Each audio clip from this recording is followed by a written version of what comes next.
Bonjour à toutes et à tous, je suis Sophie. Je suis Anne-Sophie. Et aujourd'hui, nous avons envie d'aborder un sujet qui revient souvent lorsque l'on chemine sur une voie spirituelle, les signes et les synchronicités. Ces moments où, sans raison apparente, vous voyez un chiffre récurrent, une plume sur votre chemin ou un mot qui semble vous parler directement. C'est comme si l'univers vous faisait un clin d'œil, un rappel que vous n'êtes pas seul. Mais comment interpréter ces signes? Comment intégrer sans tomber dans l'obsession ou le doute? C'est ce que nous allons explorer ensemble aujourd'hui. Les signes et les synchronicités peuvent être des balises précieuses sur votre chemin. Ils viennent souvent d'ailleurs à des moments où vous vous posez des questions, où vous traversez des doutes, et ils peuvent véritablement venir vous réconforter, vous orienter, ou simplement vous rappeler que vous êtes soutenu. Pour autant, il est vraiment important de ne pas surinterpréter chaque détail. Parfois, c'est vrai, on peut être tenté de chercher un sens à tout prix, de vouloir tout décoder. Et pourtant, ces signes sont avant tout des invitations, mais des invitations à ralentir,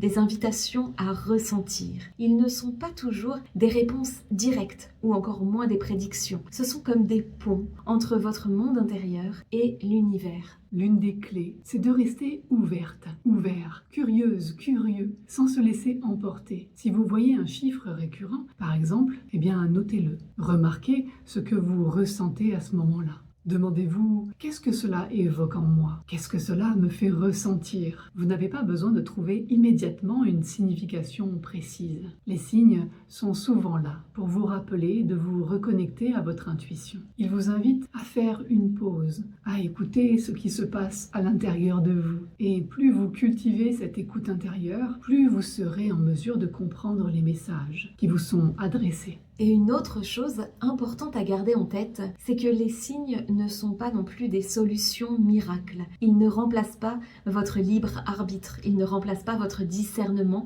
ou encore vraiment vos propres choix. Ce sont des rappels, des soutiens. Et le vrai travail, en fait, c'est vous qui le faites avec votre cœur, avec votre conscience et avec votre présence. Si vous vous sentez un peu perdu, vous pouvez simplement remercier pour ces clins d'œil, les accueillir avec gratitude. Vous pouvez vous dire merci beaucoup pour ce signe. Voilà, je suis prêt, je suis prête à avancer en confiance, même si je ne comprends pas tout de suite. Et cela suffit souvent à apaiser l'esprit et à vous recentrer. Alors la prochaine fois que vous recevez un signe, prenez un moment pour l'accueillir avec curiosité et gratitude. Laissez-le vous inspirer, mais n'oubliez pas que vous êtes la créatrice, le créateur de votre chemin. Et souvenez-vous que ces synchronicités, aussi magiques soient-elles, sont là pour soutenir votre évolution, pas pour tout vous dicter. Elles vous rappellent simplement que l'univers vous accompagne dans votre voyage. Merci d'avoir partagé ce moment avec nous. Si vous avez des questions ou si vous souhaitez partager vos propres expériences, des signes et des synchronicités, eh bien laissez-nous un commentaire, nous serons ravis d'échanger avec vous. À tout bientôt. Prenez soin de vous.